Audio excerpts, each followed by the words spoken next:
ఢిల్లీలో ముఖ్యమంత్రి రేవంత్ రెడ్డి బిజీగా ఉన్నారు. కేంద్ర జలశక్తి శాఖ మంత్రి సిఆర్ పాటిల్తో రేవంత్ రెడ్డితో పాటు ఉత్తమ్ కుమార్ రెడ్డి భేటీ అయ్యారు. కృష్ణా జలాల వివాదం, పలు సాగునీటి ప్రాజెక్టుల అనుమతులపై చర్చించారు.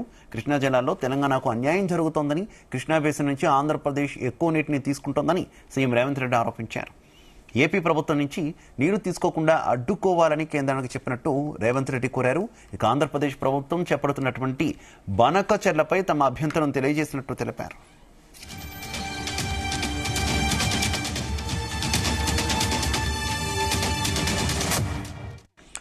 రైట్, ముఖ్యమంత్రి రేవంత్ రెడ్డి ఢిల్లీ పర్యటనలో బిజీగా ఉన్నారు. కేంద్ర జలశక్తి శాఖ మంత్రిని ఆయన కలిసినటువంటి పరిస్థితి, సాగునీటి ప్రాజెక్టుల అనుమతులు, ఇతర అంశాలపై ఆయన వారితో కూడా చర్చించినటువంటి పరిస్థితి. ఇక ముఖ్యంగా కృష్ణా జలాల విషయంలో ఆంధ్రప్రదేశ్ ప్రభుత్వ వైఖరి మీద ఆయన కేంద్రానికి ఫిర్యాదు చేశారు. ఇక ఇదే విషయానికి సంబంధించి మరింత సమాచారం మా బ్యూరో చీఫ్ నరేందర్ అందిస్తారు.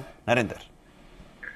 రైట్ శివ, కాసేపటి క్రితమే ఢిల్లీకి చేరుకున్నటువంటి ముఖ్యమంత్రి రేవంత్ రెడ్డి, అదేవిధంగా నీటిపారుదల శాఖ మంత్రి ఉత్తమ్ కుమార్ రెడ్డి ప్రస్తుతం సిఆర్ పాటిల్ జలశక్తి మంత్రితో భేటీ అయ్యారు. దాదాపు అరగంట సేపు అవుతోంది.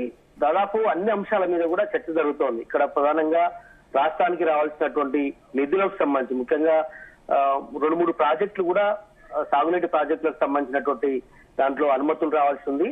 అదేవిధంగా కృష్ణాకు సంబంధించినటువంటి నీరు ఏదైతే ఉందో ఏపీకి తెలంగాణకు సంబంధించినటువంటి ఇష్యూ వివాదంగా మారింది. ఇప్పటికే శ్రీశైలం నుంచి రావాల్సినటువంటి నీళ్లు కానీ, నాగార్జున సాగర్ ఎడవకట్టు నుంచి రావాల్సినటువంటి వాటర్ విషయంలో వివాదం నడుస్తోంది. దాదాపు ఇప్పటికే చాలా సార్లు అధికారులు భేటీ అయ్యారు. ఇష్టానుసారంగా నీటి ఇక్కడి నుంచి తరలింపు జరుగుతోంది ఆంధ్రప్రదేశ్ కు. ఇబ్బడి ముబ్బడిగా, అంటే ఒక పక్క తెలంగాణలో రైతాంగం ఇబ్బంది పడే పరిస్థితి ఉన్నప్పటికీ కూడా ఆంధ్రప్రదేశ్ లో మాత్రం నీరు పెద్ద ఎత్తున తీసుకెళ్తున్నారు, జలదోపిడి జరుగుతోంది అన్నటువంటి విమర్శలు తెలంగాణలో వినపడుతున్నాయి. దీని మీద కేంద్ర జలశక్తి మంత్రి సిఆర్ పాటిల్ తో ముఖ్యమంత్రితో పాటు ఉత్తమ్ కుమార్ రెడ్డి కూడా భేటీ అయ్యారు. దీంట్లో చాలా అంశాలు కూడా మాట్లాడుతున్నారు. పరకచర్ల దగ్గర నిర్మించినటువంటి ప్రాజెక్టు అనుమతి లేకుండా చేస్తున్నారు ఆంధ్రప్రదేశ్ లో అన్న దాని మీద కూడా పాటిల్ తో చర్చ జరుగుతోంది. దీనికి ఇట్లా అనుమతి ఇవ్వడం ద్వారా తెలంగాణకు తీవ్రంగా అన్యాయం జరుగుతోంది, ఇది రూల్స్ విరుద్ధం అన్నటువంటి విషయం కూడా చెప్పడం జరుగుతోంది. కృష్ణా నది నీటి పంపకానికి సంబంధించినటువంటి దాంట్లో ఒక నిర్దిష్టమైనటువంటి గైడ్ లైన్స్ ఏర్పాటు చేసుకోవాల్సిన అవసరం ఉంది. ఇది ఏపీ తెలంగాణ మధ్య నీటి వివాదానికి మరింత ముదిరే అవకాశం ఉందన్నటువంటి విషయాన్ని ముఖ్యమంత్రి అదేవిధంగా మంత్రి కూడా కేంద్ర మంత్రికి చెప్తున్నట్టుగా తెలుస్తోంది. దీని మీద ఆయన సానుకూలంగా స్పందించినట్టుగా కూడా తెలుస్తోంది. ఎందుకంటే ఇప్పటికే మొన్న 5 రోజుల క్రితం ప్రధానమంత్రితో కలిసిన సందర్భంలో కూడా సాగునీటి ప్రాజెక్టులకు సంబంధించి దాదాపు 18,000 కోట్ల రూపాయలు అవసరం అవుతాయని కూడా సూత్రప్రాయంగా చెప్పినట్టు సమాచారం ఉంది.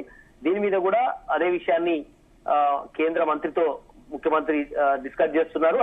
అదే సమయంలో మరో 2 hours లో మనోహర్ లాల్ ఖట్టర్ తో కూడా సమావేశం కానున్నారు. కేంద్ర పట్టణాభివృద్ధి శాఖ మంత్రి, అర్బన్ మినిస్టర్ గా ఉన్నారు. ఆయనతో కూడా భేటీ అవుతారు. ఆయనతో చాలా అంశాలు కూడా మాట్లాడే అవకాశం ఉంది. తెలంగాణకు సంబంధించినటువంటి పెట్టుబడులు రాబట్టుకునేందుకు, అదే సమయంలో మెట్రోకు సంబంధించినటువంటి ప్రాజెక్టు చాలా చోట్ల విస్తరించాల్సిన అవసరం ఉంది. గ్రేటర్ హైదరాబాద్ లో కొన్ని చోట్ల అన్కంప్లీట్ గా ఉంది, కొన్ని చోట్ల కంప్లీట్ అయింది. దీంతో పూర్తి స్థాయిలో నెట్వర్క్ ట్రాన్స్పోర్ట్ కొంత ఇబ్బంది అవుతుందన్న విషయాన్ని ముఖ్యమంత్రి చెప్తున్నారు. దీనికి కొన్ని అనుమతులు రావాల్సిన అవసరం ఉంది. కొన్ని ఏరియాలో మిలిటరీ ఏరియా కావచ్చు, కొన్ని అనుమతులు రావాల్సిన అవసరం ఉందని కూడా చెప్పే అవకాశం. దీనికి కొంత నిధులు కూడా ప్రత్యేకంగా ఏర్పాటు చేయాల్సిన అవసరం ఉందని కూడా మనోహర్ లాల్ ఖట్టర్ను అడిగే అవకాశం అయితే ఉంది. అది మరొక 1-2 hours లో ఆయనతో భేటీ అయ్యే అవకాశం ఉంది. అదేవిధంగా మెట్రోకు సంబంధించినటువంటి ఇష్యూతో పాటు చాలా అంశాలు, కొన్ని డెవలప్మెంట్ కార్యక్రమాలకు కూడా ఉంది. రాష్ట్ర ప్రభుత్వం చాలా ప్రతిష్టాత్మకంగా కొన్ని సంక్షేమ పథకాలతో పాటు కొన్ని ప్రాజెక్టులు కూడా తీసుకోబోతోంది. దీనికి సంబంధించి అర్బన్ మినిస్ట్రీ సంబంధించినటువంటి దాని అనుమతులు రావాల్సి ఉంది.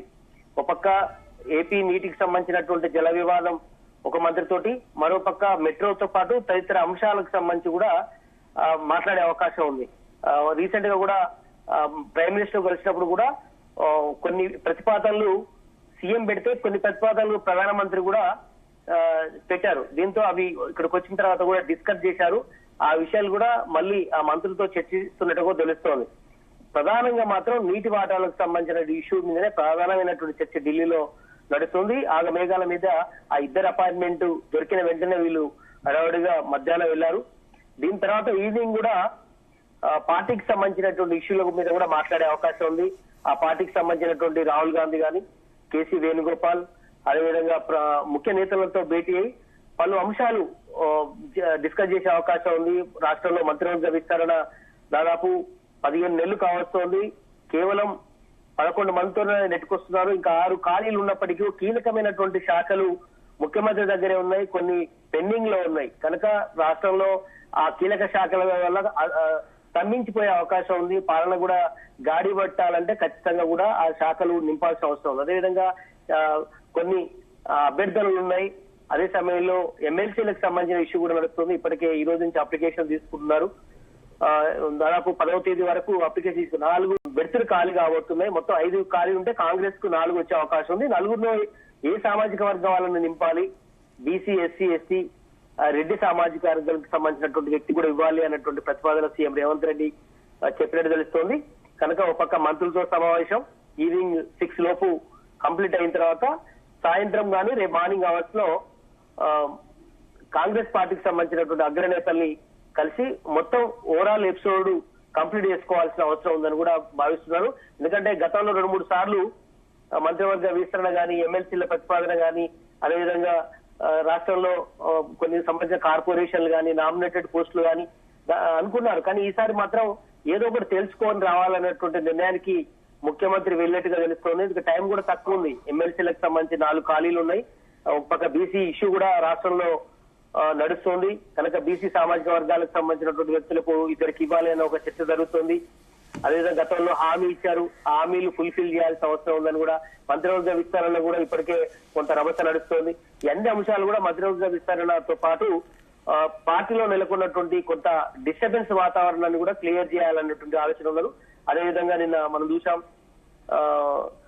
కొత్తగా రాష్ట్రానికి వచ్చినటువంటి కాంగ్రెస్ వ్యవహారాల ఇన్ఛార్జి కొన్ని రూల్స్ ఫ్రేమ్ చేశారు. ఇవన్నీ కూడా ఆమెతో షేర్ చేసుకున్నారు. ఇప్పటికే ఈ విషయాలన్నీ కూడా కేంద్ర పెద్దలతో మాట్లాడే అవకాశం అయితే కనిపిస్తోంది.